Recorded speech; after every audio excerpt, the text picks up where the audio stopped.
Halo semuanya, bertemu lagi kita di channel ini bersama saya Alfred Runtunuwu. Pada kesempatan kali ini kita akan kembali membahas tentang kisi-kisi soal untuk seleksi dan UP PPG, khususnya pada program studi pendidikan biologi. Nah, di video sebelumnya kita sudah sempat membahas kisi-kisi bagian pertama, dan kali ini kita akan membahas kisi-kisi bagian kedua ya. Jadi kita langsung saja untuk membahas soal yang pertama. Baik, untuk soal yang pertama yaitu pada kisi-kisi nomor 61. Kisi-kisinya adalah disajikan KD 3, kompetensi dasar 3, biologi SMA. Peserta dapat menentukan media pembelajaran yang sesuai dengan pembelajaran inquiry biologi. Contoh soal diberikan KD-nya yaitu menganalisis berbagai tingkat keanekaragaman hayati di Indonesia beserta ancaman dan pelestariannya. Nah, ini contoh soalnya. Media pembelajaran jika guru menggunakan model pembelajaran inquiry yang tepat adalah. Nah, perlu kita pahami dulu bahwa pembelajaran inquiry itu adalah metode belajar yang pada prinsipnya mengajak peserta didik untuk aktif bertanya dan bereksperimen secara mandiri selama proses belajar. Dalam pembelajaran inquiry, peserta didik mencari materi pembelajaran secara mandiri. Peserta didik mencari tahu materi dengan mengajukan pertanyaan dan melakukan riset atau penelitian secara mandiri. Nah, jadi untuk dalam pembelajaran inquiry itu ada 6 sintaks ya. Yang pertama itu perumusan masalah, kemudian yang kedua merumuskan hipotesis, yang ketiga merancang hipotesis, keempat melakukan percobaan untuk memperoleh data, kelima mengumpulkan data dan menganalisisnya, dan yang keenam membuat kesimpulan. Nah, sekarang kita lihat dari soal tadi mana jawaban yang paling cocok. Nah, kita kembali lagi ke soal yang tadi ya. Jadi yang pertama kita lihat dulu kata kuncinya yaitu pembelajaran inquiry ya. Nah, setelah kita tahu kata kuncinya dan kita memahami inquiry itu apa, kita sudah mulai bisa mencari jawabannya ya. Yang pertama untuk yang A ya, yang A ini kalau kita lihat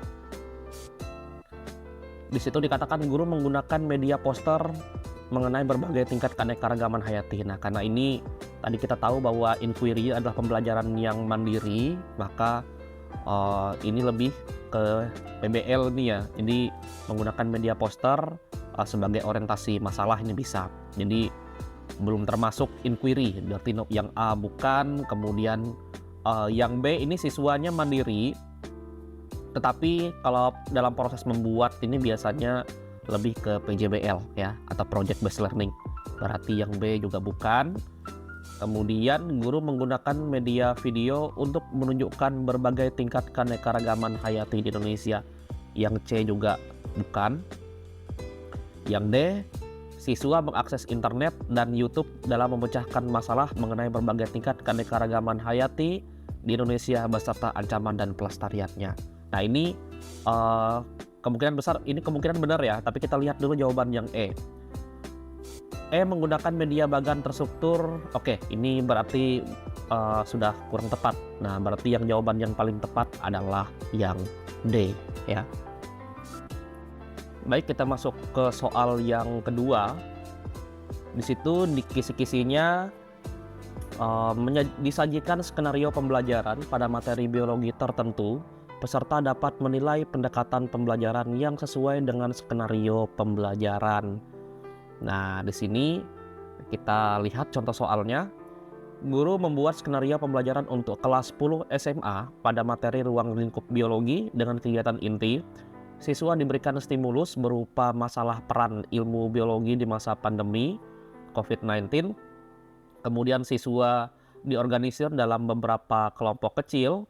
Guru melakukan pembimbingan atas penyelidikan kelompok, siswa menyajikan hasil kerja dan bersama guru untuk melakukan verifikasi dan menarik kesimpulan atas hasil kerja.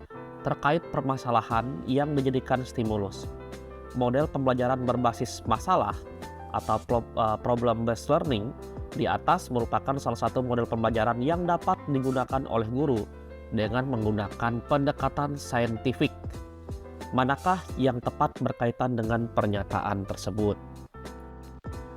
Nah, sebelum kita menjawab soal ini, kita perlu tahu dulu apa saja jenis-jenis pendekatan pembelajaran. Jadi pendekatan pembelajaran itu ada bermacam-macam ya. Nanti bisa dicari literasinya. Yang pertama itu ada pendekatan kontekstual, kemudian ada konstruktivisme, ada pendekatan pemecahan masalah, kemudian pendekatan induktif, pendekatan deduktif, pendekatan open-ended, dan pendekatan saintifik. Kemudian ada juga namanya pendekatan proses. Nah, kita lihat di sini dalam soal ini disebutkan pendekatan saintifik.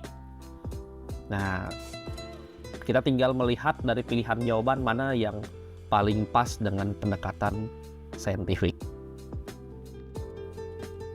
Jadi ringkasnya, pendekatan saintifik ini merupakan pendekatan pembelajaran yang menggunakan 5 langkah ya dalam pembelajarannya. Itu yang pertama mengamati, kemudian bertanya, mengumpulkan data, melakukan asosiasi, dan mengkomunikasikannya. Jadi intinya pendekatan saintifik menggunakan langkah-langkah dalam metode ilmiah.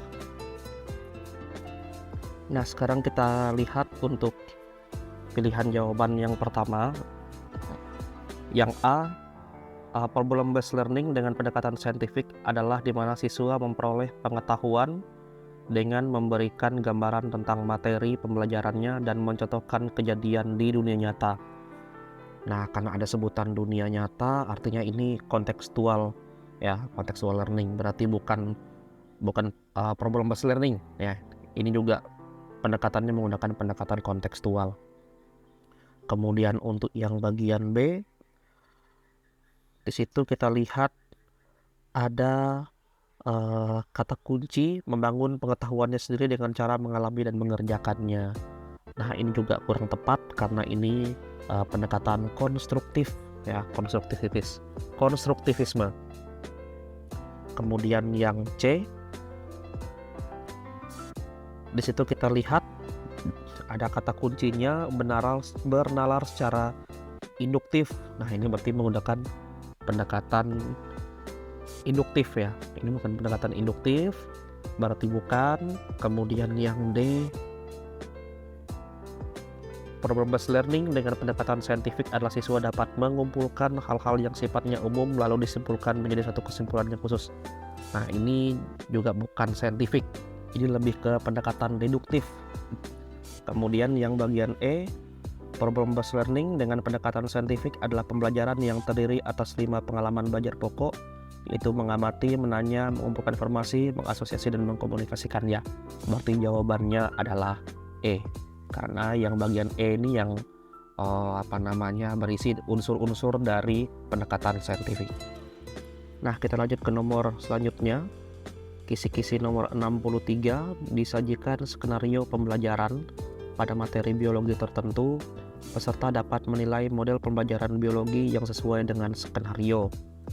Di situ contoh soalnya. Model pembelajaran ini peserta didik distimulus untuk berpikir kritis dalam merumuskan masalah. Peserta didik dituntut untuk belajar secara aktif, baik secara individu maupun kelompok, untuk menemukan solusi atau pemecahan masalah. Oke, guru bertindak sebagai pembimbing dan dengan memberikan orientasi masalah di awal kegiatan pembelajaran, mengorganisir peserta didik dan melakukan pembimbingan kepada peserta didik baik secara individu maupun berkelompok, serta melakukan verifikasi bersama peserta didik atas hasil kerja individu maupun kelompok yang disajikan oleh peserta didik. Model pembelajaran yang dimaksud adalah, nah, kalau kita lihat dari jenis soalnya ini, kita bisa temukan beberapa kata kunci di situ. Jadi model pembelajaran biologi ini memang ada model-model pembelajaran, maksudnya memang ada beberapa, tapi kita bisa membedakan model pembelajaran itu berdasarkan sintaksnya. Nah, setiap model pembelajaran itu selalu ada sintaks. Bedanya model pembelajaran dengan pendekatan adalah kalau model pembelajaran ada sintaksnya, sedangkan ala pendekatan itu tidak menggunakan sintaks. Kita lihat di sini ada beberapa kata kunci, yaitu ada kata stimulus, ya, kemudian ada menemukan solusi atau pemecahan masalah, merumuskan masalah. Nah, dari sini sebenarnya kita sudah tahu ini jawabannya apa, ya. Jadi dari sintaksnya atau tahapan pembelajarannya kita ketahui bahwa ini adalah PBL, yaitu Problem Based Learning yang B, ya. Oke, kita langsung saja ke soal yang selanjutnya, yaitu soal dengan kisi-kisi nomor 64, disajikan data tentang kondisi belajar biologi dengan menggunakan media berbasis ICT. Peserta mampu menganalisis aspek kelayakan penggunaan media berbasis ICT ditinjau dari aspek perencanaan, pelaksanaan, atau evaluasinya. Nah, di sini ada contoh soalnya. Pak Budi melaksanakan pembelajaran biologi dengan ICT, dengan media ICT pada materi keanekaragaman hayati. Pak Budi memanfaatkan media pembelajaran dan sumber belajar untuk mencapai tujuan pembelajaran secara utuh agar siswa memahami materi keanekaragaman hayati yang sulit ditemukan pada lingkungan sekitar siswa. Pernyataan berikut ini yang benar terkait dengan aspek pelaksanaan kelayakan media yang digunakan adalah. Nah, sebelum kita menjawab, kita perlu memahami dulu jenis-jenis atau bentuk dari media pembelajaran, terutama yang ICT, ya. Media pembelajaran ICT itu terbagi menjadi 3 jenis, ya, tergantung penggunaannya. Yang pertama itu media visual. Media visual ini bisa berbentuk PowerPoint, bisa berbentuk poster digital, peta konsep, dan lain-lain. Kemudian ada media audio, biasanya dalam bentuk sound recorder atau rekaman suara. Kemudian ada radio dan podcast dan lain-lain. Dan yang terakhir ada media audio visual, ya, jadi bisa dalam bentuk video animasi, televisi, dan lain-lain. Selain itu, dalam penggunaannya, media pembelajaran juga harus kita pastikan apakah yang mau kita ajarkan itu berupa pengetahuan faktual, pengetahuan konseptual, atau prosedural. Kenapa ini menjadi penting? Karena misalnya jika kita ingin mengajarkan tentang sistem peredaran darah, maka ini kan pengetahuan konseptual.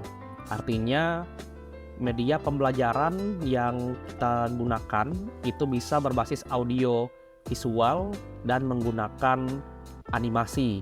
Itu tidak apa-apa, ya. Tetapi jika pengetahuannya itu faktual, maka tidak boleh kita menggunakan media animasi. Jadi kita harus menggunakan media pembelajaran, misalnya video yang betul-betul menampilkan dan menjelaskan materi itu secara real, ya, secara fakta. Nah, sekarang kita akan lihat, kita kembali lagi ke soal yang tadi. Nah, dari soal ini kita tahu bahwa materi yang akan diajarkan oleh Pak Budi adalah pengetahuan faktual. Nah, berartinya di sini kita akan mencari media pembelajaran yang paling tepat, ya. Nah, karena Pak Budi membutuhkan media pembelajaran ICT dengan kategori visual, maka kita bisa cari di pilihan jawabannya mana yang termasuk kategori visual. Untuk pilihan yang A, media video keanekaragaman hayati yang ditampilkan melalui LCD proyektor. Nah, ini kemungkinan besar benar, ya. Tetapi kita harus lihat dulu jawaban yang lain. Bagian B, media video animasi keanekaragaman hayati yang ditampilkan melalui LCD proyektor. Nah, terkait tadi pengetahuan faktual dan konseptual, maka karena ini faktual, jadi tidak bisa kita gunakan. Kemudian yang C juga tidak tepat. Yang D, media virtual kelas online juga tidak tepat. Dan yang E, media e-modul juga tidak tepat. Artinya jawaban yang benar adalah A. Baik, kita lanjut ke soal berikutnya. Kisi-kisi nomor 65. 5. Diberikan ilustrasi aktivitas siswa dalam proses pembelajaran biologi. Peserta dapat menentukan aktivitas yang merupakan proses scaffolding sesuai teori belajar konstruktivisme sosial Vygotsky.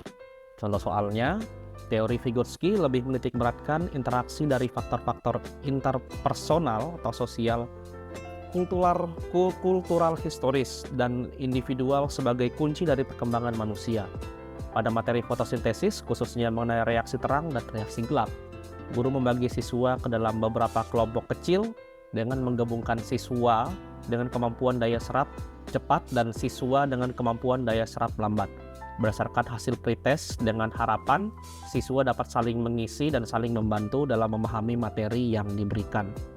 Dalam skenario di atas, guru melakukan scaffolding termasuk kategori. Nah, sebelum kita menjawab pertanyaannya, ya mari kita pelajari dulu atau sedikit memahami tentang teori belajar konstruktivisme sosial Vygotsky. Jadi dalam teorinya Vygotsky itu memperkenalkan istilah ZPD atau Zone of Proximal Development.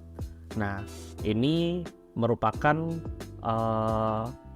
perkembangan potensial, zona perkembangan potensial ya, mengacu pada rentang kemampuan yang dapat dilakukan oleh anak atau peserta didik dengan bimbingan seorang guru atau orang dewasa, tapi belum dapat melakukannya sendiri. Nah, itu tadi pengertian dari ZPD. Kemudian dalam proses pembantu ya, dalam proses bagaimana anak-anak ini mencapai pengetahuannya, kemampuannya dalam ZPD, maka ada namanya scaffolding. Nah, scaffolding ini merupakan bantuan dari orang yang lebih ahli atau dewasa. Nah, level atau tahapan scaffolding itu ada 3. Yang pertama itu environmental provision, yaitu penataan lingkungan belajar. Kemudian explaining, reviewing, and restructuring, yaitu interaksi guru untuk mendukung siswa belajar. Kemudian yang terakhir, developing conceptual thinking, yaitu interaksi guru untuk mengembangkan pemikiran konseptual. Nah, kalau kita breakdown secara satu persatu untuk tahapan scaffoldingnya ini, itu kita bisa lihat yang pertama untuk environment proficiency. Jadi di situ terbagi menjadi 3 unsur, yaitu ada artifacts, kemudian classroom organization, kemudian ada free play. Dan classroom organization terbagi lagi menjadi peer collaboration, sequencing and pacing, structured stage, dan seterusnya. Sedangkan untuk tahapan yang kedua, yaitu explaining, reviewing, and restructuring, di situ terbagi menjadi 3 unsur juga. Yang pertama bagian dari explaining, yaitu ada 5 tahapan. Bisa dibilang 5 elemen dari explaining menurut Vygotsky, yaitu yang pertama ada looking, touching, and verbalizing, kemudian ada prompting and probing, parallel modeling, dan seterusnya. Kemudian ada untuk reviewing ada 2, yaitu showing and telling, dan yang kedua teacher explaining. Sedangkan bagian restructuring ada 4 elemen, yaitu providing meaningful context, repressing student thoughts, dan seterusnya. Sedangkan yang terakhir ada developing conceptual thinking. Ini ada 3 unsur juga. Yang pertama making connection, kemudian dia ada hubungan timbal balik ya. Nanti ada hubungan dengan developing representational tools, dan ini juga ada hubungan timbal balik dengan unsur yang ketiga, yaitu generating conceptual discourse. Nah, untuk menjawab jika muncul soal seperti ini, teman-teman perlu memahami soalnya terlebih dahulu ya. Di situ dilihat pasti ada kata kuncinya. Contoh, kalau kita baca pada soal yang ada ya, di situ ada kata kunci guru membagi siswa ke dalam beberapa kelompok kecil ya dengan menggabungkan siswa. Nah, artinya di situ ada pengorganisasian peserta didik. Nah, jika kita lihat berdasarkan unsur dari scaffolding yang kita pelajari tadi, maka untuk jawaban A itu pastinya tidak tepat ya. Kemudian yang B, looking, touching, and verbalizing juga kurang tepat. yang C, parallel modeling juga tidak tepat. Yang paling tepat adalah D, yaitu environmental proficiency, karena environmental proficiency ini adalah kegiatan untuk penataan lingkungan belajar. Jadi bagaimana caranya supaya siswa ini atau anak ini bisa cepat memahami, maka guru menata lingkungan belajarnya bisa dalam bentuk pembagian kelompok seperti ini tadi. Artinya jawabannya adalah D. Nah, baik, demikianlah tadi pembahasan kisi-kisi kita untuk soal pedagogik program studi biologi bagian 2, soal seleksi dan UP PPG tahun 2023. Mohon maaf jika ada kesalahan kata atau pembahasan. Nanti teman-teman bisa melakukan koreksi di kolom komentar supaya kita bisa membahasnya sesama-sama. Sampai jumpa lagi di pembahasan kita untuk bagian selanjutnya, yaitu bagian 3. Terima kasih.